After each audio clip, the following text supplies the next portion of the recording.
Book shelf, यहाँ तक कि नामी के सारे चार्ट्स को भी। नामी ये सब कुछ बाहर खड़े होकर देख रही होती है और उसे याद आता है कि ये वही रूम है जहाँ पर आर्लोंग कई सालों पहले इसे लेकर आया था और आर्लोंग इससे जबरदस्ती मैप बनवाया करता था। नामी यहाँ पर अकेली थी, बेला मेरे मर चुकी थी और नोजी को इससे मिलने नहीं आ सकती थी। और जब नामी ने बेला मेरे को याद करते हुए उसकी एक पिक्चर बनाई तो आर्लोंग ने उसे फाड़ दिया। नामी हर रोज बेला मेरे और नोजिको को याद करते हुए अपना दिन गुजारती थी और हमेशा उस कमरे में खुद को अकेले पाती थी। और इस तरफ आर्लोंग लूफी का गला काट रहा होता है। लूफी आर्लोंग की नाक को पकड़ता है और उसे तोड़ देता है। मुझे पता चल चुका है कि नामी को कैसे बचाना है। नामी इस कमरे की वजह से नहीं जा पा रही और अगर नामी यहाँ पर नहीं रहना चाहती तो मैं इस पूरे कमरे को ही तबाह कर दूंगा। लूफी अपने पैर को उठाकर बहुत बड़ा कर देता है और यूज करता है बैटल एक्स नाम की एक मूव को। आर्लोंग भी घूमकर लूफी पर अटैक करने के लिए आगे बढ़ता है पर लूफी उसी बैटल एक्स यानी कि अपनी लात को आर्लोंग के ऊपर मारता है और ये लात पड़ते ही आर्लोंग के मुंह से खून निकलना शुरू हो जाता है। आर्लोंग दर्द से चिल्लाने लगता है और जमीन को तोड़ते हुए 4 फ्लोर नीचे जाकर गिर जाता है। लूफी के इस अटैक की वजह से पूरी बिल्डिंग पर असर पड़ता है और देखते ही देखते पूरी की पूरी बिल्डिंग तबाह हो जाती है और पूरा आर्लोंग पार्क ही तबाह हो जाता है। सभी लोग इस चीज को देखकर शॉक्ड रह जाते हैं पर सभी लोग लूफी की चिंता कर रहे थे।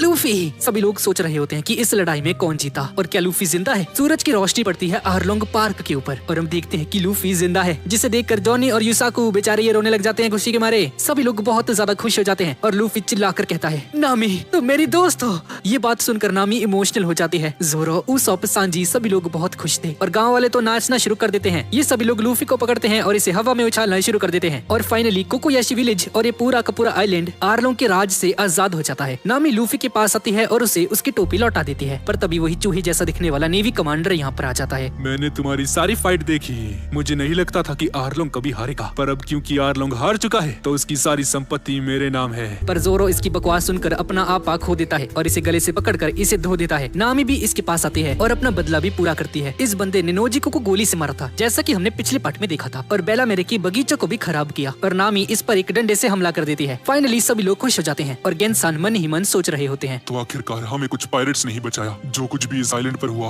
वो कोई छोटी बात नहीं थी। बेला मेरे सन को मारा, विलेजर्स को धमकाया, नामी को अपने साथ लेकर चले गए। इन लोगों ने हमें बहुत परेशान किया और 8 सालों बाद ये आजादी कोई आम बात नहीं है। और आर्लोंग जिसने इस पूरे विलेज के साथ इतना बुरा किया था, इसके साथ भी एंड में बुरा ही हुआ और अब शायद से बेले मेरे की आत्मा को शांति मिल जाएगी। अब इसके बाद हम देखते हैं कि यही चूहे जैसा दिखने वाला कॉलोनल नेजुमी लूफी के खिलाफ कंप्लेंट करता है और यहाँ तक कि ये बंदा ये भी सिफारिश करता है कि लूफी को जिंदा या मुर्दा कैसे भी करके पकड़ा जाए और इसकी तस्वीर हर जगह पर पहुँचा दी जाए और लूफी के खिलाफ एक वांटेड का पोस्टर छपवाया जाता है। और इस तरफ गाँव के सभी लोग अपना आजादी दिवस मनाते हैं। सभी लोग पार्टी कर रहे होते हैं पर जोरो बेचारा अपना ट्रीटमेंट करवा रहा होता है और इस तरफ नामी बेला मेरे की कब्र के सामने बैठी हुई थी और गेंसान से पूछती है, गेंसान अगर बेला मेरे भी जिंदा होती तो क्या वो मुझे पायरेट्स को ज्वाइन करने देती? अगर उन्होंने तुम्हें रोका भी होता तो तुम रुकती नहीं, है ना? बिल्कुल नहीं।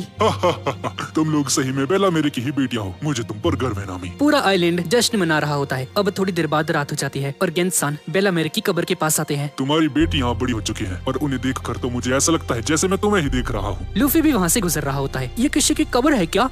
ये जिसकी भी कब्र हो भगवान उसकी आत्मा को शांति दे। कल से नामी तुम्हारे साथ सफर पर होगी और याद रखना अगर तुम्हारी वजह से नामी की स्माइल कभी भी गई तो मैं तुझे अपने हाथों से मारूंगा, समझ गए ना?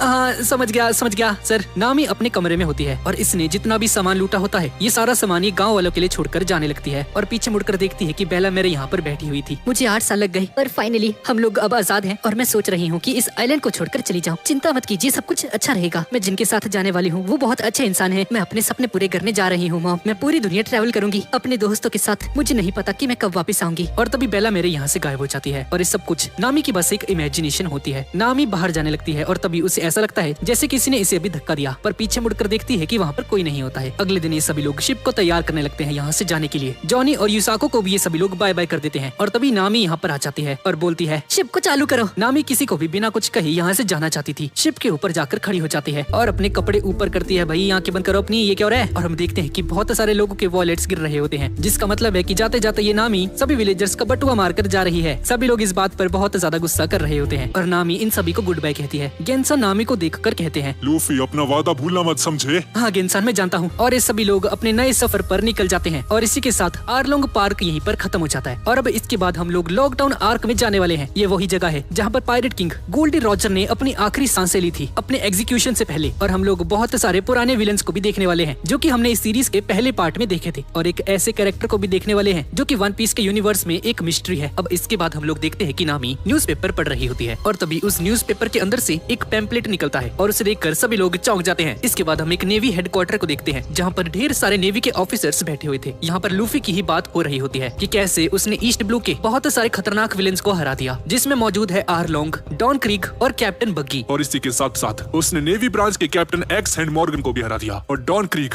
जिसके ऊपर 17 मिलियन की बाउंटी थी, फिशमैन पायरेट आर्लोंग जिसके ऊपर 20 मिलियन की बाउंटी थी। इस छोटे से बच्चे ने उन सभी को हरा दिया है। यहाँ पर बातचीत चलती है और लूफी के ऊपर ग्लोबली 3 करोड़ का इनाम लग जाता है। जो भी लूफी को पकड़ेगा जिंदा या मुर्दा उसे 3 करोड़ का इनाम दिया जाएगा। और तभी नेवी का कमांडर सामने आता है और सामने बहुत सारे नेवी के बंदे खड़े होते हैं और एक कमांडर चिल्लाकर कहता है, जिस किसी को भी भागना है अभी भाग सकता है। हमें किसी कायर की जरूरत नहीं है, पर किसी आम आदमी का कमजोर होना उनकी गलती नहीं, और इसलिए हम आज तक सभी लोगों को बचाते आए हैं। अगर कोई अपराधी समुद्र के किसी कोने में छुप रखा है तो हम नेवी वालों को उन्हें ढूंढ कर मारना है ताकि सबको न्याय मिल सके। जय सर। और सभी नेवी वाले जोश में आ जाते हैं। लूफी के ऊपर इनाम की बात हर जगह पर फैल जाती है। ये बात मिस काया कोबी, हाँ वही बच्चा जिसे लूफी सबसे पहले मिला था इस सीरीज के पहले पार्ट में, बाराटी रेस्टोरेंट में सभी कुक्स और अपने चीफ को भी पता चल जाता है। चीफ जेफ इस बात से खुश थे क्योंकि उन्हें पता था कि अगर लूफी अपना सपना पूरा करने में लगा हुआ है तो सांजी भी अपने सपने की तरफ आगे बढ़ रहा है। और इन सभी के साथ साथ लूफी भी बहुत ज्यादा खुश होता है और उसॉप और ये सांजी दोनों नाचने लग जाते हैं। भाई मर जाओगे पायरेट आएंगे इनके पीछे अभी। पर नामी को लूफी की बहुत ज्यादा टेंशन होने लगती है क्योंकि लूफी के पीछे इनाम की खबर सुनकर उसके पीछे बहुत सारे पायरेट्स और बहुत सारे नेवी के कमांडर्स आने वाले हैं इसे मारने के लिए। जोरो भी सेम बात सोच रहा होता है। 3 करोड़ का इनाम, हाँ इतने बड़े इनाम के पीछे नेवी अपने बंदों को जरूर भेजेगी लूफी को मारने के लिए। यहाँ तक कि कई खतरनाक बाउंटी हंटर्स भी लूफी के पीछे पड़ने वाले हैं और वो बाकी सबसे कई ज्यादा ताकतवर होने वाले हैं। खैर लूफी खुश होता है और ग्रैंड लाइन की तरफ जाने के लिए तैयार भी। इस तरफ हम फुल मेटल को देखते हैं। हाँ वही बंदा जिसे सांजी ने बुरी तरह से मारा था। फुल मेटल भी उस पोस्टर को देखता है और उसे याद आता है कि इसने इसे कहीं पर देखा हुआ है पहले। फिर अपने दिमाग पर जोर डालता है और फाइनली इसे लूफी के बारे में याद आ जाता है। इसे तो मैं आसानी से हरा सकता हूँ, चलो अटैक करने।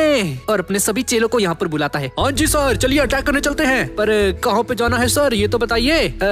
ये तो भी सोचा नहीं यार, कहाँ जाएं? शायद उसी बाराटी रेस्टोरेंट में। और तभी हम देखते हैं कि यहाँ से पास से ही लूफी की शिप गुजर रही होती है। फुल मेटल अपनी शिप को लूफी की शिप के पास लेकर आता है और फाइनली उसके सामने आ जाता है और लूफी को सरेंडर करने के लिए कहता है। ओए लूफी सरेंडर कर दे चुपचाप, ये देख तेरे ऊपर इनाम लगा है, Monkey D Luffy you are under arrest. अच्छा बेटे मुझे अरेस्ट करेगा है, आजा कोशिश कर ले। फुल मेटल ऑर्डर देता है लूफी की शिप के ऊपर कैनन बॉल फायर करने के लिए। लूफी भी तैयार होता है इसका सामना करने के लिए, लेकिन तभी जोरो यहाँ पर आ जाता है। इसको मैं संभालता हूँ लूफी। सामने से कैनन बॉल फायर होती है और जोरो अपनी तलवार से उस कैनन बॉल को बीच में से काट देता है और उसके 2 टुकड़े हो जाते हैं। ये देखकर लूफी, उसॉप और फुल मेटल सभी के सभी लोग हैरान हो जाते हैं और फुल मेटल के जो फट्टू नेवी वाले होते हैं सभी लोग डर कर यहाँ से भाग जाते हैं और ये बंदा भी पानी के अंदर जाकर कूद जाता है। अब इसके बाद हम एक आइलैंड को देखते हैं जहाँ पर 2 बंदे टेलीस्कोप का यूज करके आसपास की शिप्स के ऊपर नजर रख रहे थे और देखते हैं कि सामने से कोई आ रहा होता है और जब वो ध्यान से देखते हैं तो ये कोई और नहीं बल्कि मीहॉक होता है। मीहॉक को देखकर ये लोग बुरी तरह से डर जाते हैं। थोड़ी देर बाद मीहॉक यहाँ पर उतर जाता है। हॉकाई तुम यहाँ पर क्यों आए हो? हाँ क्या चाहिए तुम्हें? शांत हो जाओ, मुझे तुमसे कोई मतलब नहीं। तुम्हारा लीडर कहाँ पर है? ऐसे आइलैंड पर रुकना, कितना लापरवाह आदमी है वो। इन सभी में से एक बंदा अपने बॉस के पास जाता है और बताने लगता है कि मीहॉक यहाँ पर आ चुका है, लेकिन उससे पहले ही मीहॉक यहाँ पर पहुँच जाता है और हम देखते हैं कि ये लीडर कोई और नहीं बल्कि शांक्स होता है। शांक्स वही बंदा है जिसने लूफी को अपनी हैट दी थी और शांक्स बहुत बैडएस तरीके से बैठा होता है। क्या ये तुम हो हॉकाई? ये ईद का चांद आज कैसे निकला? मैं अभी कुछ बेहतर महसूस नहीं कर पा रहा। क्या तुम मुझसे अभी लड़ने आए हो? नहीं, मेरा तुमसे लड़ने का कोई इरादा नहीं है और तुमने अपनी बाई बाजू भी खो दी है। हाँ मैंने एक दिलचस्प पायरेट को देखा था जिसके बारे में अक्सर तुम मुझे कहानियों में बताया करते थे। एक दिलचस्प लड़के की कहानी जो कि एक छोटे से गांव से आता है। मीहॉक लूफी के उस पोस्टर को शैंक्स को दिखाता है जिसे देखकर सभी लोग हैरान हो जाते हैं, पर शैंक्स बहुत ज्यादा खुश भी होता है। आखिरकार लूफी तुमने ये कर ही दिखाया। हाँ अगर ऐसी ही बात है मीहॉक तो मैं तुम्हें ऐसे जाने नहीं दे सकता। और सामने पड़े गिलास में बियर डालने लगता है और ये दोनों पार्टी शार्टी करने लग जाते हैं। ये बंदा मीहॉक को जूस पिलाने लगता है। अरे भाई शर्माओ मत, पियो पियो भाई। लूफी पर पड़े इस इनाम को देखकर शैंक्स तो बहुत ही ज्यादा खुश हो जाता है। इसके बाद हम गोइंग मैरी को देखते हैं यानी कि लूफी की शिप को, और यहाँ पर डिस्कशन चल रही होती है कि आखिरकार ये लोग ग्रैंड लाइन के बहुत ज्यादा पास पहुंच चुके हैं, पर ग्रैंड लाइन तक जाने का सिर्फ एक ही रास्ता था जो कि था रिवर्स माउंटेन का। लूफी पूछता है अरे यार पर हम सीधे रास्ते से क्यों नहीं जा सकते? जहाँ तक मैंने चीफ से सुना था वही एक रास्ता है ग्रैंड लाइन तक जाने का। लूफी अच्छा अगर ऐसी ही बात है तो पास ही के किसी आइलैंड से मीट उठा लेते हैं भाई, भूख लगने वाली है। हाँ पास में ही एक आइलैंड है जिसके अंदर एक मशहूर शहर है जिसका नाम है लॉकडाउन। क्या ये मीट के लिए फेमस है? नहीं लूफी, ये वही जगह है जहाँ पर गोल्डी रॉजर ने जन्म लिया था और मारा भी गया। लूफी ये बात सुनकर थोड़ा सा सीरियस हो जाता है। तो क्या तुम जाना चाहते हो? हाँ मुझे जाना है नामी, मैं उस जगह को देखना चाहता हूँ जहाँ पर उस आदमी ने जन्म लिया था जिसने इस दुनिया में वो हर एक चीज पाली थी जो कि दुनिया के पास देने को थी। अब इसके बाद हम एक लड़की को देखते हैं जिसके पास लूफी का वांटेड पोस्टर होता है और उसे देखकर स्माइल कर रही होती है। और बहुत टाइम बाद हम कैप्टन बग्गी को देखते हैं और ये बंदा अपने चाचा के साथ होता है और और गाइस ये वही बंदा है जिसे हमने पिछले पार्ट में देखा था, उसी आइलैंड पर रहने वाला। एक सेकंड गाइस, इसका नाम क्या था, सर्च कर लेता जरा। हाँ, इस बंदे का नाम है गाइमोन और ये दोनों अपनी दुख दर्द पीड़ा एक दूसरे को सुना रहे होते हैं। और अब इसके बाद इन दोनों के जाने का समय आ जाता है। बगी यहाँ से जाने लगता है, पर थोड़ी आगे चलकर एक सी मॉन्स्टर कैप्टन बगी पर हमला कर देता है, जिसकी वजह से इसकी ये छोटी सी नाव टूट जाती है। और जब दोबारा उस पर हमला करने वाला होता है तभी इस सी मॉन्स्टर के सर के ऊपर कोई गोली मार देता है। और जब बग्गी पीछे मुड़कर देखता है तो वो देखता है कि पीछे एक खूबसूरत सी लड़की खड़ी हुई है। कितनी खूबसूरत हो तुम, मेरी जान बचाने के लिए तुम्हारा शुक्रिया, ये लड़की इससे पूछती है। तुम बगी द क्लाउन हो ना? हाँ, लेकिन तुम कौन हो? हाँ, तुम्हें ये जानने की जरूरत नहीं है। क्या तुम इस आदमी को जानते हो? और इस लड़की के हाथ में लूफी का वांटेड पोस्टर होता है और ये वही लड़की है जिसके बारे में हमने अभी थोड़ी देर पहले बात की थी। हाँ, मैं जानता हूँ इसे,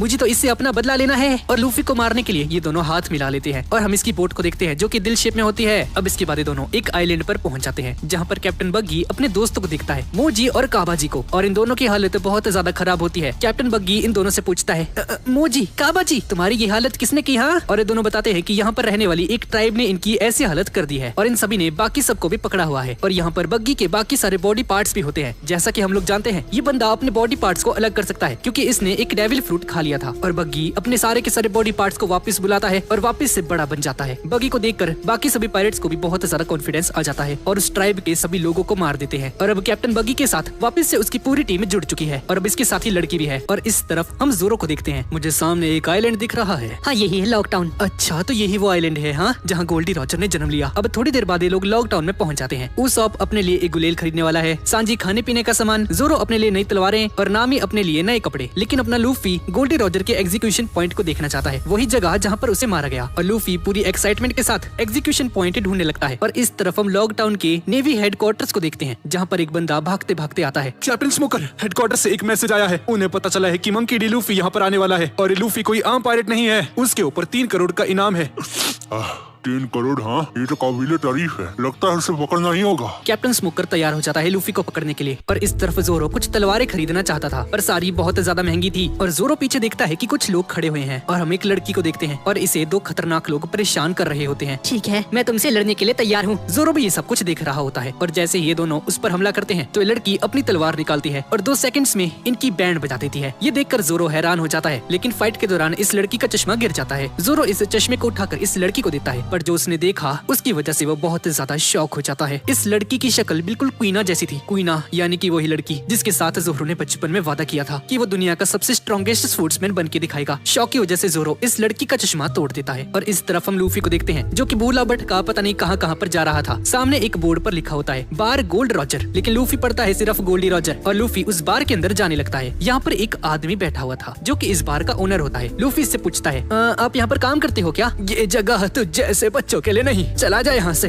दरअसल मैं खो चुका हूँ, मुझे एग्जीक्यूशन प्लेटफॉर्म देखना था जहाँ पर गोल्डी रॉजर की मौत हुई है। क्या आप मुझे बता सकते हैं कि वो कहाँ पर मिलेगा मुझे प्लीज? और तभी लूफी इस बंदे के टेबल के ऊपर एक खोपड़ी को पड़ा हुआ दिखता है। ये खोपड़ी थी एक किलर जायंट की जिसने 100 से भी ज्यादा पायरेट्स को मौत के घाट उतार दिया था, पर गोल्डी रॉजर ने उसे एक ही हमले के साथ मार दिया था। और गोल्डी रॉजर की ये बातें सुनकर लूफी को गूज बम्स आने लगते हैं। गोल्डी रॉजर वो अपने दिनों में नहीं, आज भी मुझे लगता है कि वो ऐसा इकलौता आदमी था जो कि ग्रैंड लाइन से डरा नहीं था। उस समय ग्रैंड लाइन के बारे में किसी को कुछ ज्यादा नहीं पता था। जितने भी लोग वहाँ पर गए उनमें से कोई भी जिंदा वापस नहीं लौटा, जिसकी वजह से ग्रैंड लाइन का डर लोगों के अंदर बैठ चुका था। अब इसके बाद हम एक फ्लैशबैक को देखते हैं जहाँ पर भी लूफी है। गोल्डी रॉजर यहाँ पर एक रम की बोतल पी रहा होता है और इस ओनर से जो कि पहले जवान था उससे कहता है, मैं ग्रैंड लाइन की तरफ जाने वाला हूँ, मैं बहुत ज्यादा एक्साइटेड हूँ। क्या तुम्हें वहाँ पर नहीं जाना चाहिए? तुम्हें ग्रैंड लाइन के बारे में भूल जाना चाहिए क्योंकि आज तक वहाँ से कोई भी जिंदा वापस नहीं आया है। तभी तो मैं वहाँ पर जाना चाहता हूँ। और back in present owner Luffy को बताता है और कुछ समय बाद ये खबर फैल जाती है कि गोल्डी रॉजर ग्रैंड लाइन से जिंदा वापस आ चुका है, पर आज से 22 साल पहले गोल्डी रॉजर को मार दिया गया था और उसी समय से ग्रेट पायरेट एरा की शुरुआत हुई थी। मैं भी ग्रैंड लाइन में जाना चाहता हूँ। गोल्डी रॉजर कितने कूल है ना, एक पायरेट को बिल्कुल उन्हीं की तरह होना चाहिए और इसलिए मैंने समुद्र में कदम रखा। मैं ग्रैंड लाइन जाकर वन पीस को हासिल करना चाहता हूँ और किंग ऑफ पायरेट्स बन के दिखाऊंगा। ये ओनर लूफी की बातें ध्यान से सुन रहा होता है और इसे लगता है कि इसका स्क्रू वगैरह ढीला हो चुका है, पर तभी इसे लूफी के अंदर गोल्डी रॉजर नजर आता है। यहाँ तक कि ओनर को भी अपनी आंखों पर विश्वास नहीं होता है। अब इसके बाद हम 22 साल पहले का एक सीन देखते हैं। गोल्डी रॉजर पकड़ा जा चुका था, इसके हाथ बंधे हुए थे और इसे अपनी मौत साफ साफ दिखाई दे रही थी, लेकिन फिर भी इस बंदे के चेहरे पर एक स्माइल होती है। गोल्ड रॉजर, जिसने दुनिया की वो हर एक चीज पाली थी जो कि दुनिया के पास ऑफर करने के लिए थी। ये बंदा अपनी मौत की तरफ भी बिल्कुल शान से जा रहा था। गोल्डी रॉजर को जरा सा भी डर नहीं था अपनी मौत का और इसके गले पर तलवारें रख दी जाती हैं, लेकिन फिर भी गोल्डी रॉजर एक स्माइल के साथ बैठा हुआ था। और तभी भीड़ में से एक आदमी चिल्लाकर गोल्डी रॉजर से कहता है, hey king of pirates Goldie Roger, तुम्हारा सबसे कीमती खजाना वन पीस कहाँ छुपा रखा है तुमने? क्या वो ग्रैंड लाइन में है? वो great treasure One Piece. Gold Roger इसकी बातें सुनकर एक स्माइल करता है और फिर जोर जोर से हंसने लगता है।